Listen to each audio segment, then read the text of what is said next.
अस्सलामुअलैकुम स्टूडेंट्स। इस वीडियो के अंदर हम नाइन्थ क्लास के आज के बायो के पेपर पर बात करेंगे। सबसे पहले मैं आप सबको विशेस देना चाहूँगा कि आई होप कि आप सबका पेपर बहुत अच्छा हुआ होगा और सबके अच्छे मार्क्स आएंगे। कमेंट सेक्शन में ज़रूर बताइएगा कि आपके जो आज का पेपर था इसमें आप कितने मार्क्स जो है वो अपनी उम्मीद लगाए हुए हैं कि आपके कितने मार्क्स आ सकते हैं।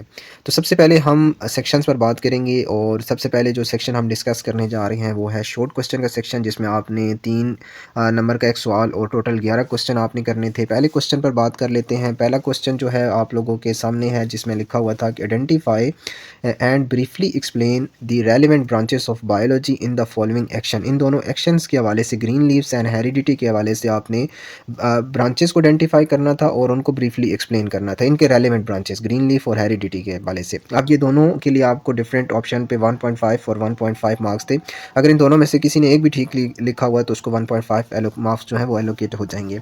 उसके बाद सेकंड क्वेश्चन जो है वो describe composition, structure and function of ribosome. Ribosomes के आपने कंपोजिशन बतानी थी, स्ट्रक्चर बताना था, फंक्शन बताने थे। अब इसमें यह है कि आपको कंपोजिशन लिखने पे 1 नंबर, स्ट्रक्चर लिखने पे दूसरा नंबर और फंक्शन लिखने पे तीसरा नंबर, तो टोटल 3 नंबर आपको इस तरह एलोकेट होंगे। क्वेश्चन नंबर 2 पे आ जाते हैं, जिसमें लिखा how did A.F.A king observe the mosquito is involve in the spread of malaria. A.F.A king ने किस तरह मुशाहिदा किया कि जो मलेरिया है वो जो मस्कीटो के काटने से जो है वो फैल रहा है। इसमें आपको इसकी वजाहत लिखने पे 3 नंबर एलोकेट होंगे। उसके बाद आपने सेकंड क्वेश्चन देखें कि प्लॉक्स और थॉम्बस और एम्बोलस जो है, इन तीनों के बारे में आपने लिखना था, जिस पे आपको हर एक के एक नंबर असाइन होना था। उसके बाद third question, virus were excluded from 5 kingdom system of classification. Virus को क्यों एक्सक्लूड किया गया था, इसके दोनों पार्ट आपने हल करने थे और दूसरा इस फ्लो चार्ट को कंप्लीट करना था। अब इसमें पहले पार्ट के भी 1.5 मार्क्स हैं और दूसरे पार्ट के भी 1.5 मार्क्स। इसी तरह यहाँ इस तरफ आ जाएं, कंप्लीट द टेबल। इस टेबल को कंप्लीट करने पे आप लोगों को जो है वो 3 मार्क्स एलोकेट होंगे। अब मार्क्स की डिस्ट्रीब्यूशन देखें कि किस तरह थी। आप इस वाले बॉक्स को फिल करेंगे तो 0.5 मार्क्स आपको मिल गए। इसको फिल किया 0.5, इसको फिल किया 0.5, इस तरह 6 बॉक्सेस हैं तो 6 मल्टीप्लाई 0.5, 3 मार्क्स आपको इस तरह एलोकेट हो रहे हैं। अगर किसी ने फॉर एग्जांपल 4 ठीक लिखे हैं तो उसको 2 मार्क्स जो हैं वो असाइन हो जाएंगे। उसके बाद नेक्स्ट क्वेश्चन नंबर 4 जो है वो है briefly explain horticulture and animal husbandry को एक्सप्लेन करना था, जिसमें 1.5 दोनों के मार्क्स थे। इन दोनों को एक्सप्लेन करने पे आपके 3 नंबर आपको एलोकेट हो रहे हैं। एक कोई लिखेंगे तो 1.5 मार्क्स आपको मिल जाएंगे। उसके बाद नेक्स्ट इसी में जो चॉइस थी वो आप देख सकते हैं कि describe any 3 causes of deforestation के कोई से 3 काजेस लिखने थे, 3 वजूहत बतानी थी। हर वजूहत पे 1 नंबर मिलेगा। किसी ने एक वजह भी ठीक लिखी तो उसको 1 नंबर मिल जाएगा। 3 की 3 ठीक लिखी तो 3 मार्क्स असाइन हो जाएंगे। उसके बाद क्वेश्चन नंबर 5 पे आ जाते हैं, जिसमें लिखा हुआ है draw label diagram of nerve cells. Nerve cells की, न्यूरॉन्स की आपने लेबल डायग्राम बनानी थी। 3 मार्क्स इस क्वेश्चन के थे। इसके अलावा इसमें जो चॉइस थी वो ये थी कि draw label diagram of transverse section of leaf. Leaf के ट्रांसवर्स सेक्शन को की लेबल डायग्राम बनानी थी, इसके भी 3 मार्क्स थे। तो इन दोनों में से आपने कोई एक अटैम्प्ट करना था। अब उसके बाद क्वेश्चन नंबर 6 देख लें, briefly describe the process of apoptosis के आपने क्या करने थे कि प्रोसेस को ब्रीफली आपने कुछ लाइन्स के अंदर वजाहत करनी थी। ये 3 मार्क्स का आपका क्वेश्चन था।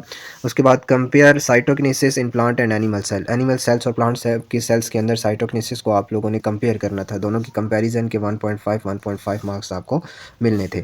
उस तरह क्वेश्चन नंबर 7 पे आ जाते हैं, briefly describe the change that occur during prophase. Prophase के अंदर जो चेंजेस आती थी उनको आपने एक्सप्लेन करना था। अब इसके 3 मार्क्स थे। उसके बाद describe structure and 2 characteristic of veins. Veins की आपने क्या करने थे, 2 करेक्टरिस्टिक लिखनी थी और स्ट्रक्चर बताना था। स्ट्रक्चर पे 1 नंबर था और 2 करेक्टरिस्टिक लिखने पे 2 मार्क्स थे, तो टोटल 3 मार्क्स थे। अगर किसी ने एक स्ट्रक्चर लिख बना दिया सही और उसके साथ 1 नंबर उसने करेक्टरिस्टिक्स से 1 पॉइंट ठीक हुआ तो 1 नंबर उसको वहाँ से मिल जाएगा। उसके बाद क्वेश्चन नंबर 8 जो है how do enzyme lower the activation energy. ये सिंपल सा क्वेश्चन, एंजाइम किस तरह एक्टिवेशन एनर्जी को लोअर करते हैं। उसके बाद इसमें 3 नंबर थे आपको। इस तरह इसमें जो चॉइस थी, describe the role of oral cavity in digestion of feed. Digestion of food के अंदर ओरल कैविटी का रोल आपने लिखना था।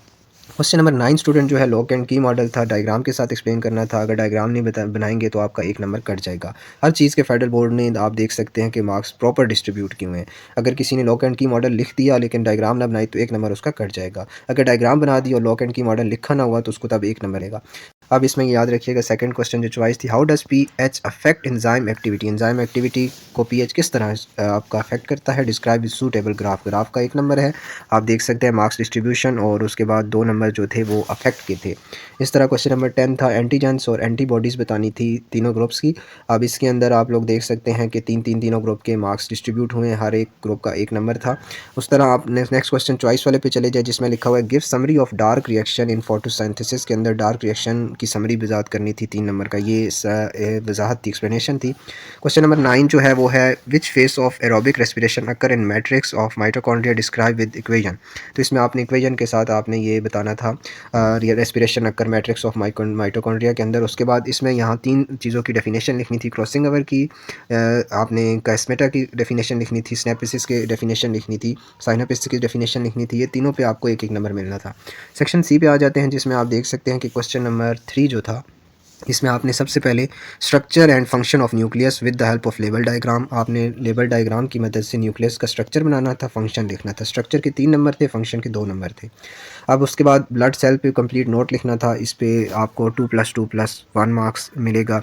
उस तरह आपने सेकंड क्वेश्चन नंबर 4 पे आ जाते हैं, discuss 2 hypothesis that explain opening and closing of stomata, की ओपनिंग और क्लोजिंग पे कोई दो से आपने हाइपोथेसिस बनाने थे, हर एक के 2.5 मार्क्स थे, दोनों लिखने पे आपको 5 मार्क्स मिलेंगे। Describe structure of stomach with the help of label diagram, आपने लेबल शुदा डायग्राम से स्टमक का जो स्ट्रक्चर बनाना था। उसके बाद व्हाट आर फर्टिलाइज़र, फर्टिलाइज़र्स क्या होते हैं, इसका 1 नंबर है। डिस्कस टाइप्स, उसकी टाइप्स के 2 नंबर हैं। एंड इन्वायरमेंटल हैज़र्ड्स लिखने पे फर्टिलाइज़र्स के आपको मज़ीद 2 नंबर मिलेंगे। तो इस तरह मार्क्स की डिस्ट्रीब्यूशन हुई है, 5 नंबर आपको एलोकेट होंगे। What are epithelial tissue, epithelial tissues क्या होते हैं, इस पे आप लोगों को क्या करना था, डिस्क्राइब एनी 4 टाइप, 4 टाइप को एक्सप्लेन करने पे आपको 5 नंबर एक्सप्लेन आपको मिलेंगे। यानी एपिथेलियल की टिश्यूज़ की डेफिनेशन लिखने पे 1 नंबर, और चारों टाइप्स को लिखने पे 1 नंबर, सब टोटल 4 नंबर इस तरह मिलेंगे, एक डेफिनेशन का तो 5 नंबर हो गए। What is anaerobic respiration, discuss its types and importance, anaerobic respiration क्या होता है, इसका 1 नंबर है। उसकी टाइप्स और इंपॉर्टेंस लिखने पे, यानी टाइप्स के 2 नंबर हैं और इंपॉर्टेंस लिखने पे 2 नंबर है। अब किसी ने एरोबिक रेस्पिरेशन को डिफाइन नहीं किया और उसने टाइप्स को एक्सप्लेन कर दिया, इंपॉर्टेंस भी नहीं लिखी, तो उसके सिर्फ 2 नंबर असाइन हो जाएंगे। तो इस तरह अपने मार्क्स को आप सोच के ज्यूम कर सकते हैं, और ये मार्क्स जो आपके बन रहे हैं उनको कमेंट सेक्शन में ज़रूर लिखिएगा कि कितने मार्क्स आपके बन रहे हैं। उसके बाद लास्ट क्वेश्चन है, what is binomial nomenclature, describe its significance and rules. तो बायनोमियल नोमेनक्लेचर की आपने डेफिनेशन, उसके बाद उसकी सिग्निफिकेंस 2 नंबर की थी, और साथ उसके रूल्स बताने थे। तो स्टूडेंट्स, मैं उम्मीद करता हूँ आपका पेपर बहुत अच्छा हुआ होगा। आज का कमेंट सेक्शन में मार्क्स लिखना ना भूलिएगा, और चैनल को ज़रूर सब्सक्राइब कर दें, ताकि जितने भी आपके पेपर्स होते हैं उनके रिव्यूज़ आपको बआसानी ज़रूर यहाँ मिलते रहें।